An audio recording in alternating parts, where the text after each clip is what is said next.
Մարտի 17-ին Թբիլիսիում վախճանվեց վրաց ուղղափառ եկեղեցու պետ, համայն Վրաստանի կաթողիկոս պատրիարք Իլիա II-ը։ Կիրակի օրը Սամեբայի Սուրբ Երրորդություն Մայր եկեղեցում տեղի են ունեցել հանգուցյալ հովվապետի հրաժեշտի եւ հուղարկավորության արարողությունները։ Հոգեհանգստի արարողություններին մասնակցել են հազարավոր մարդիկ, նրա հիշատակը հարգելու եւ անձամբ հրաժեշտ տալու համար մարդկանց բազմությունը ժամերով սպասել է։ Սգո արարողություններին մասնակցել են բազմաթիվ բարձրաստիճան հոգևորականներ, քաղաքական, հանրային եւ մշակութային գործիչներ, հովվապետեր եւ եկեղեցական պատվիրակություններ տարբեր երկրներից։ Երկրում սուգ է հայտարարվել։ Թաղման օրը պատրիարքի մարմինը Սգո թափորի ուղեկցությամբ տեղափոխվել է Սուրբ Սիոնի Մայր տաճար, որտեղ էլ տեղի է ունեցել հուղարկավորությունը։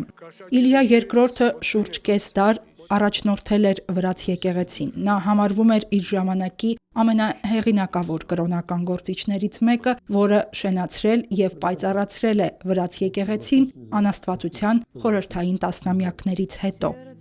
Գարեգին II ամենայն հայոց կաթողիկոսը Գերագույն հոգևոր խորհրդի Մայրաթոր Սուրբ Էջմիածնի միաբանության եւ հավատավոր ժողովրդի անունից ցավակցագիր է հղել կաթողիկոս պատրիարքի վախճանման առիթով։ Նորին սրբություն Իլիա II կաթողիկոս պատրիարքի բազմամյա հովվապետական ծառայության ընթացքը վկայություն եղավ հավատքի ամրության ու հոգևոր նվիրյալ առաջնորդության։ Նրա հովվապետությունը նշանավորվեց Վրաստանում հոգևոր կյանքի վերազարթոնքով, եկեղեցական կյանքի զորացմամբ եւ աշխուժացմամբ։ Դժվարին ժամանակներում երջանկահիշատակ պատրիարքը հայրական իմաստությամբ եւ սիրով առաջնորդեց իր հավատավոր հոտը, հաստատուն պահելով վրաց Սուրբ եկեղեցու առաքելությունը, ասված է ամենայն հայոց կաթողիկոսի ցավակցագրում։ Վեհափառ հայրապետն ամենակալ տիրոջ մխիթարությունն է հայցել վրաց ուղղափառ եկեղեցու հոգևորականությանն ու վրաց սգակիր բարեկամ ժողովրդին, մաղթելով, որ նորին սրբության հիշատակը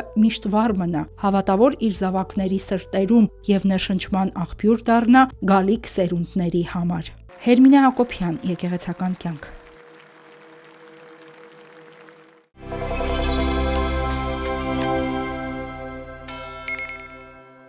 Կիրակի մարտի 22-ին Թբիլիսիում տեղի ունեցավ համայն Վրաստանի կաթողիկոս պատրիարք Իլիա II-ի հուղարկավորության արարողությունը։ Ամենայն հայոց կաթողիկոս Գարեգին II-ը չկարողացավ ներկա գտնվել հոգևոր եղբոր վերջին հրաժեշտին։ Չնայած վրաց ուղղափառ եկեղեցուց ստացված պաշտոնական հրավերին, Հայաստանի Հանրապետության քննչական մարմինները մերժել էին վեհափառ հայրապետի փաստաբանների միջնորդությունը թույլ տալ ամենայն հայոց կաթողիկոսին մի քանի օրով մեկնել Վրաստան։ Հիշեցնենք, որ Հայաստանի Հանրապետության դատախազությունը քրեական հետապնդում է հարուցել ամենայն հայոց կաթողիկոսի նկատմամբ մոտ 1 ամիս առաջ։ Մեղադրանքը առաջադրվել է կարգալույծ եպիսկոպոս Արման Սարոյանի հետ կապված դատական ակտի կատարմանը խոչընդոտելու հիմքով։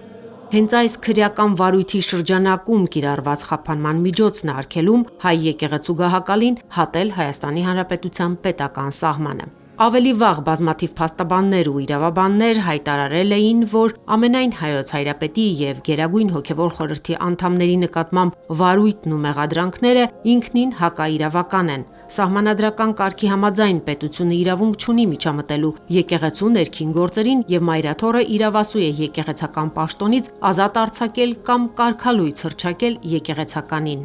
Փաստաբան Արա Զոհրաբյանը ստանալով քննիչի մերժման որոշումը, այն որակել է որպես ակնհայտ անօրինական որոշում, որը ոչ միայն ոտնահարում է հոգևոր առաջնորդի իրավունքները, այլև մեծ հարված հասցնում Հայաստանի միջազգային վարկանիշին։ Փաստաբան Արա Զոհրաբյանի Նյուզեեմին տված հարցազրույցը ներկայացնում ենք ամբողջությամբ։ Անկեղծ ասած, ես մտածում եի, որ քննչական մարմինը չի գնա այս կարգի մանրախնդիր քայլի, որովհետև այս գործողությամբ փաստորեն իրենք նաև Հայաստանի միջազգային վարկանիշն են կասկածի տակ դնում։ Ընդ որում այդ մեղադրանքը ի սկզբանե արդեն ակնհայտ ապօրինի էր եւ շինծու, ել չեմ ասում, որ այն մեղադրանքը, որը ներկայացված է վեհափառ հայրապետին, նույնիսկ եթե հաստատվի, որ այդպիսի արարք է կատարվել, ապա դրա համար ազատազրկում պատիժ չի կարող կիրառվել։ Այսինքն ակնհայտ է, որ այս պարագայում ընդհանրապես խափանման միջոց կիրառելը անտրամաբանական էր, որովհետև խափան միջոց կիրառում են, եթե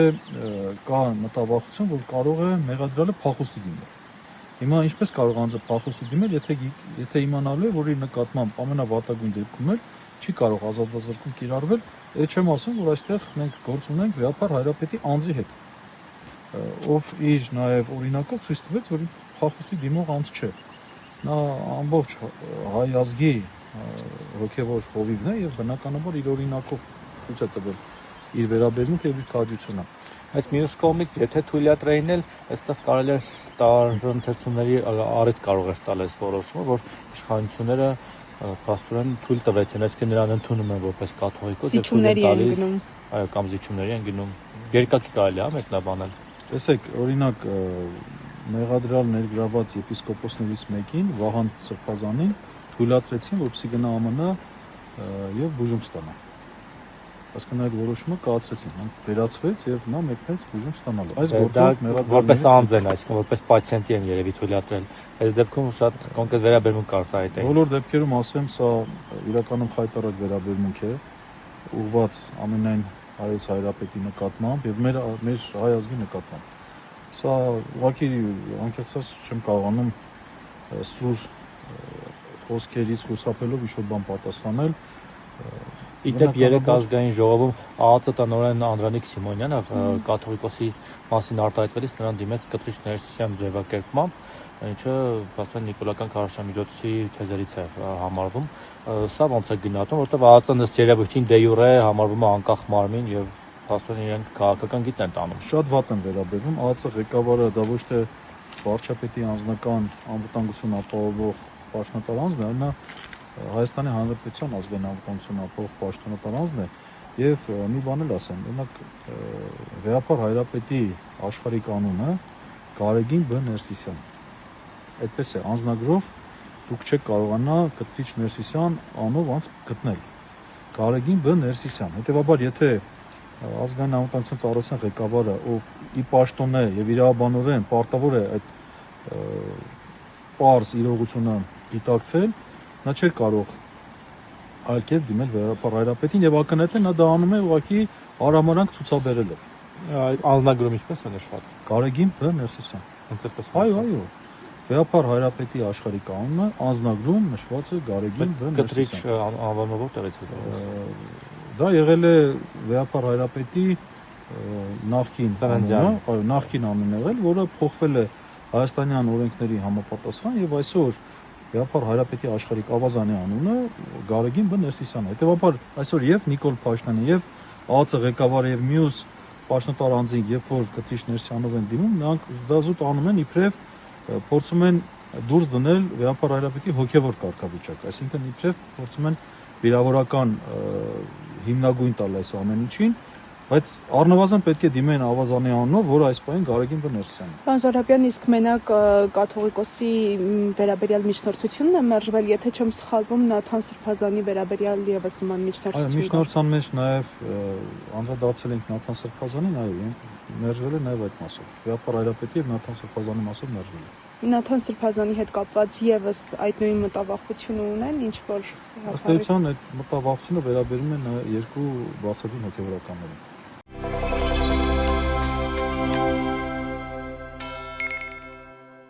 Մայրաթորի տեղեկատվական համակարգը պատասխանել է ամենայն հայոց կաթողիկոսի Վրաստան մեկնելու արգելքի մասին լրատվամիջոցների հարցումներին։ Ամենայն հայոց կաթողիկոսի մասնակցությունը վրաց ուղղափառ եկեղեցու պետ Երանաշնորհ Իլիա II պատրիարքի հուղարկավորությանը կարևոր քայլ պիտի լիներ համահունչ երկու ժողովուրդների դարավոր բարեկամության եւ երկու եկեղեցիների պատմական առնչակցությունների ոգուն։ Դատապարտելի է, որ Հայաստանի Հանրապետության իշխանությունները չկարողանալով ճիշտ գնահատել իրողությունները եւ եղբայրական վրաց ժողովրդի կորստյան ու սուքի մեջ իդեմս ամենայն հայոց կաթողիկոսի հայոց եկեղեցու զորակցության կարեւորությունը մերժեցին նորին սրբության ելքի արգելքի առնչությամբ ներկայացված միջնորդությունը անհիմն նկատելով ի տեր ննջած համայն Վրաստանի պատրիարք կաթողիկոսի հուղարկավորությանը հայոց հայրապետի ներկա գտնվելու անհրաժեշտությունը։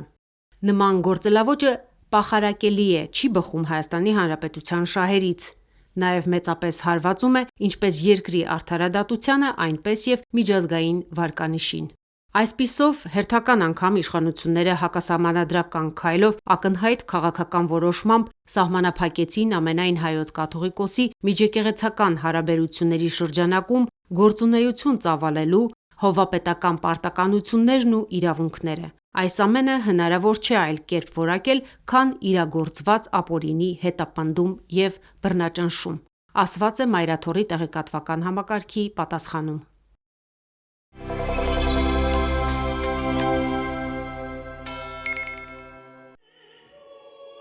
Մարտի 21-ին Իտալիայի Նեապոլ քաղաքի Սուրբ Գրիգոր հայոց եկեղեցին լեփլեցուն էր հայ հավատացյալներով։ Ձևավորված ավանդույթի համաձայն Սուրբ Գրիգոր Լուսավորչին նվիրված մոտնիվիրապ տոնի առթիվ պատարագ մատուցվեց, որին մասնակցած ուխտավորների հոսքը իսկապես բացառիկ էր։ Նեապոլ եկել եմ Վիեննայից, Ավստրիայից, այս իրադարձությունը շատ կարևոր է իմ համար։ Սուրբ Գրիգոր Լուսավորչին նվիրված ուխտագնացությունը իմ կյանքում շատ կարևոր դեր է խաղում, սա երկրորդ անգամն է, առաջի անգամ մասնակցել եմ 2 տարի առաջ, երբ որ առաջի անգամ լեհական համայնքը կարծեմ սա կազմակերպել էր, եւ այդ ուխտագնացությունից հետո իմ կյանքը ամբողջովին փոխվել է, շատ կարևոր բաներ են կատարվել եւ հիմա եկել եմ հավատալով, շնորհակալություն հայտնելով եւ խնդրելով Գրիգոր Լուսավորչին, որ օգնի։ Բարև, ես եկել եմ Լեհաստանից, երկիր քաղաք Լոձից եւ մեզ հետ մասնակցում են Լեհաստանի բոլոր քաղաքներից։ Մեծ նվիրատվությամբ եկել ենք ուխտի մասնակցել Նեապոլում Սուրբ Գրիգոր Լուսավորչի պատարագին։ Մեր երրորդ ուխտագնացությունն է։ Լուսավորչի տոնին Նեապոլի հայտնի տաճարում սրբի մասունքներին հաղորդակցվելու եւ պատարագին մասնակցելու համար ուխտավորներ էին ժամանել շատերը կազմակերպված խմբերով եւ իրենց հոգեվոր հովիվների ուղեկցությամբ 11 երկրից՝ Հունաստանից, Իսպանիայից, Բելգիայից, Նիդերլանդներից, Գերմանիայից, Ֆրանսիայից, Ավստրիայից, Ուկրաինայից, Բուլղարիայից եւ իհարկե Իտալիայի տարբեր քաղաքներից։ Մենք ժամանել ենք Բարսելոնայի տիկնանց միության անդամներով եւ շատ ուրախ ենք այստեղ գտնվելու համար։ Անասանելի ողջավորվածությամբ եմ հեռանում, քանի որ մեզ համար սա շատ հետաքրքիր ձևով կազմակերպվեց։ Մեր եկեղեցասիրած կանանց միության համար սա առաջին ուխտագնացությունն էր ու մենք որոշեցինք, որ անպայման պիտի մասնակցենք։ Էմոցիաները, զգացումները շատ էին, հատկապես այս 2 ամսվա ընթացքում, որ մենք կազմակերպում էինք ու վերջում մեզ հաջողվեց գտնվել այստեղ, հաղորդակից լինել Եվրոպայի տարբեր հատվածներից եկած հայերի հետ ու միասնական աղոթք ունենալ եւ հաղորդակցվելու նաեւ Սուրբ Գրիգոր Լուսավորչի մասունքի հետ, որը բոլոր հայերից հայրն է։ Նեապոլում եմ ապրում, բայց Նեապոլում եմ հաստատվել 2004 թվականից։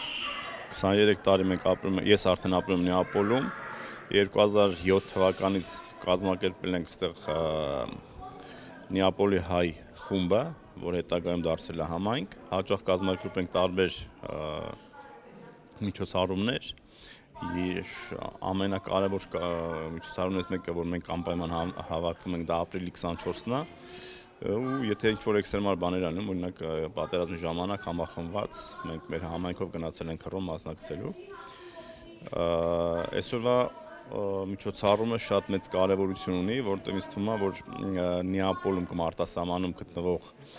մեր կարևորագույն եկեղեցիներից կամ սուրբերից Սուրբ Գրիգոր Լուսավորչը կարող է հանդիսանալ հենց այն առանցքը, որտեղ մեր բոլոր հայ քրիստոնյա ուխտագնացները կարող են համախմբվել եւ տարին մեկ անգամ մասնակցել այս տոնին։ Սուրբ Գրիգոր Լուսավորչի բարեխոսության համար Նեապոլ եկած հայ ուխտավորների մեջ հատկապես շատ էին երիտասարդները։ Այս տոնին տաճարը համախմբման վայր է դառնում հայ ուխտավորների համար։ Հարուստ պատմությամբ եկեղեցին, որտեղ Լուսավորչի մասունք է պահվում, քաղաքի մարդաշատ սրբավայրերից է։ Շուրջ 1000 տարի առաջ այստեղ հաստատված հայերն են կառուցել եկեղեցին, որում զետեղել են նաև սրբի մասունքներ։ Փողոցը նույնպես կրում է Լուսավորչի անունը։ Ժամանել եմ Վերոնայից, Իտալիայի Վերոնա քաղաքից, բայց ներկայացնում եմ նաև Միլանի հայկական եկեղեցու երգչախումբը, ես երգչախմբավարն եմ։ Բոլոր հայերիս համար կարծում եմ, որ շատ կարևոր է մեր բոլոր տոները, ոչ միայն Գրիգոր Լուսավորչի մուտնի վիրապ, որը այսօր էինք տոնում, Ընդհանրապես նման առիթները պետք է շատ լինեն մեր համայնքներում, որպեսզի մենք վերամիավորվենք եւ համախմբվենք, ճանաչենք միմյանց, քանի որ այսօր շատ բոլոր համարյա թե բոլոր եվրոպական երկրներից այստեղ ներկայացուցիչներ կան ու դա շատ մեծ դրական շարժ է իմ կարծիքով, նման առիթները պիտի շատ լինեն։ Իտալիայի մեջ հայության ամենակարևոր խնդիրը հայապահպանությունն է։ Եվ ես կուզեի, որ այսօրվա պատարագը եւ այսօրվա օգտագնացությունը լիներ նաեւ մի նոր սկիզբ, լիներ նաեւ մի նոր համախմբում տարբեր քաղաքների, ոչ միայն Նեապոլում եւ ոչ միայն Միլանում եւ այլ քաղաքներում, այլ առհասարակ որպեսզի հայերը ճանաչեն իրենց արմատները, հայերը իմանային իրենք ինչի են դավանում եւ ինչու են դավանում, դա շատ կարեւոր է։ Սուրբ Պատարագը մատուցեց Արևմտյան Եվրոպայում հայրապետական պատվիրակ եւ Վատիկանում ամենայն հայոց կաթողիկոսության ներկայացուցիչ Խաժակ arczepiskopos Պարսամյանը, Իտալիայի, Իսպանիայի եւ Լեհաստանի հայ համայնքների հոգեվոր հովիվների մասնակցությամբ։ Արարողության պատվավոր հյուրն էր Նեապոլի հոգևոր առաջնորդի փոխանորդ arczepiskopos Gaetano Castellon, որը իր քարոզում փոխանցեց կարդինալ Դոմենիկո Բատալիայի սրտագին ողջույնները եւ խորին երախտագիտությունը Սուրբ Գրիգոր Լուսավորչի տոնի առթիվ միասնաբար համախմբվելու հրավերի համար։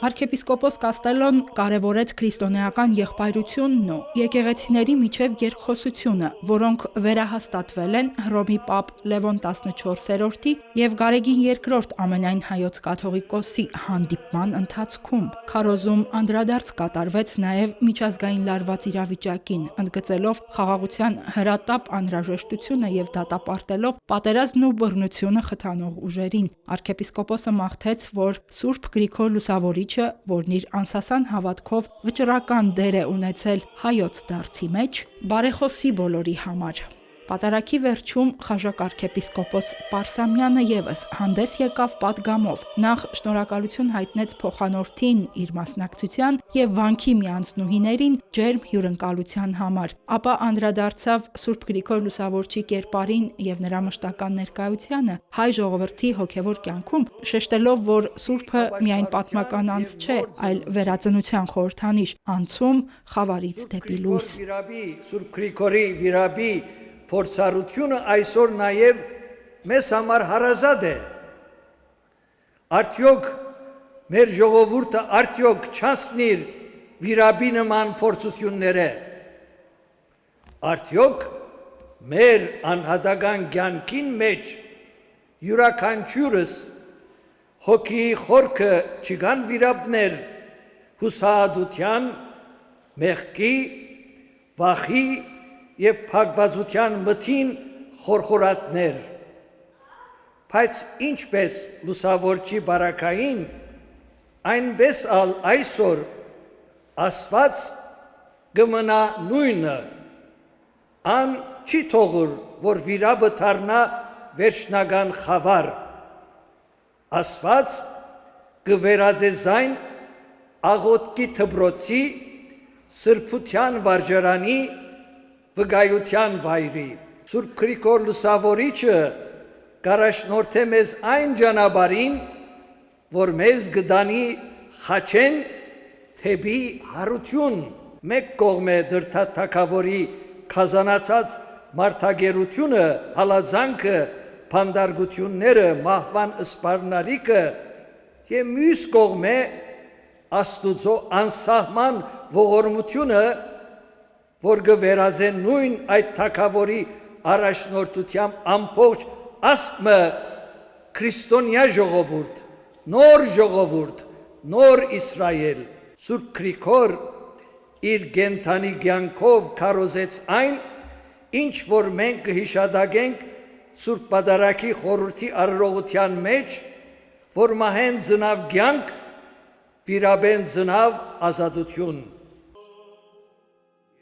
Սրբազան հայրը իր խոսքում շեշտեց, այս ուխտագնացությունը նորոգության կոչ է, ինչպես Տրդատն ու նրա արքունիքը, մենք եւս կոչված ենք նորոգելու մեր ուխտը Քրիստոսի հետ մեր անձնական, ընտանեկան եւ ազգային կյանքում։ Սուրբ Գրիգորը մեզ հորդորում է չբավարարվել ձևական քրիստոնեությամբ, այլ վերածնել մեր հոգիները, մեր տները դարձնել փոքրիկ էջմիածիններ, մեր սրտերը կենդանի զոհասեղաններ։ Լուսավորված ազգը նա է, որը ոչ միայն հիշատակում է սրբերին, այլև քայլում է սրբության ճանապարհով։ Քարոզիչը առանձնացրեց Սուրբ Գրիգորի կյանքի 3 հիմնական պատգամները՝ հավատարմությունը ճշմարտությանը, ներման եւ ողորմության զորությունը, ինչպես նաեւ ծառայության ու վկայության կոչը։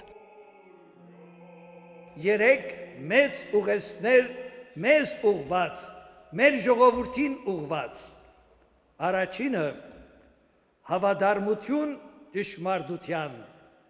Սուրբ Գրիգոր երբեք չթավաջանեց իր հավատքին։ Մեր ժամանակներու մեջ, ուր ճշմարտությունը հաջող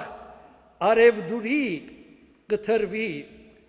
ուր փարոյական չափանիշները գխառնվին եւ գքունաթափվին, Սուրբը մեզ գհիշեցնե, որ ճշմարտությունը չի փոխվիր ըստ շահի կամ բարդացրանքի, ճշմարտությունը Քրիստոսն է։ Երկրորդ ողորմության եւ ներումի ուժը։ Լուսավորիչը վիրաբեն ելել է ետքը չեր վերաթարնար որեշխնդրություն որոնելու, այլ հաշտություն, բժշկություն, քավություն։ Այն նույն ցերքերը, որոնք գավված էին մութ վիրաբի մեջ, լայն փացավ մգրդելու, օրտնելու եւ փուժելու։ Մենք որ շատ անգամ կգործընծնենք ներման ուժը մեր անհատական եւ ազգային վերքերուն մեջ, Սուրբ Գրիգոր ցույց կտա, որ վերքերը կրնան դառնալ նաեւ շնորհի աղբյուր, երբ զանոն գզիչինք Քրիստոսին։ Երրորդ ծառայության եւ վկայության գոչը։ Լուսավորիչը ոչ միայն մգրդեց թագավորն ու արքունիքը, այլ նաև գազմագերբեց, գառուցեց եւ արմադացուց եկեղեցին, հայ եկեղեցին, որպես կայուն հիմնակար մեր ժողովրդի հոգևոր ինքնության։ Այսօր սիրելիներ այստեղ Սուրբ Գրիգորի մասուկներուն արչև մենք ալ հրավիրված ենք ծառայել մեր ժամանակներու մարդուն, մեր ընտանիքներուն, մեր հայրենիքին, համայնքներուն ու հայ հասարակության մեջ, որպես լույս եւ աղ։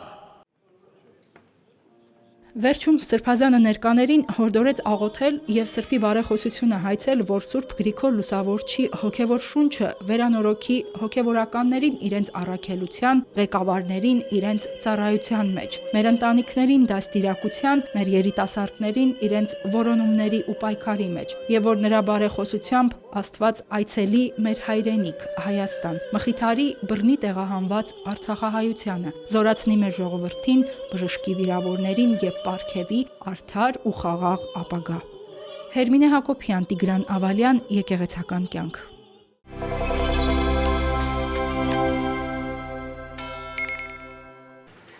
Մարտի 23-ին Արմավիրի մարզի ընդհանուր իրավասության առաջին ատյանի դատարանում շարունակվեց ամենայն հայոց կաթողիկոս Գարեգին II եղբոր Գևորգ Ներսիսյանի եւ նրա որդու Համբարձում Ներսիսյանի գործով հերթական դատական նիստը։ Հանրային մեղադրողը հարցաքննությունը սկսեց նոյեմբերի 1-ի կեսօրին տեղի ունեցած դեպքերի վերաբերյալ հարցերով, մասնավորապես, թե ինչպես է Գառնիկ Ղազարյանը մոտեցել Ներսիսյանների տանը եւ ինչ զրույց են ունեցել։ Հարցաքննություններով եւս մեկ անգամ հերքվեց առաջադրված մեղադրանքը։ Պաշտպանական կողմը պնդում է, որ այն ի սկզբանե շինծու է եղել եւ Ներսիսյանները շուրջ 5 ամիս գտնվում են ապօրինի անազատության մեջ։ Նիստի ընթացքում փաստաբանական խումբը դատարանին ներկայացրեց նաև Գառնիկ Ղազարյանի գրավոր դիմումը, որով նա ըստ էության հերքում է նախկինում արած հայտարարությունը, թե Ներսիսյանները որևէ կերպ խոչընդոտել են քարոզարշավին։ զանգահարել եւ ներկայացրել իրականությունը։ Այս տեքստը կազմել է իմ խոսքերից, ճիշտ է, որի համար ստորագրել եմ։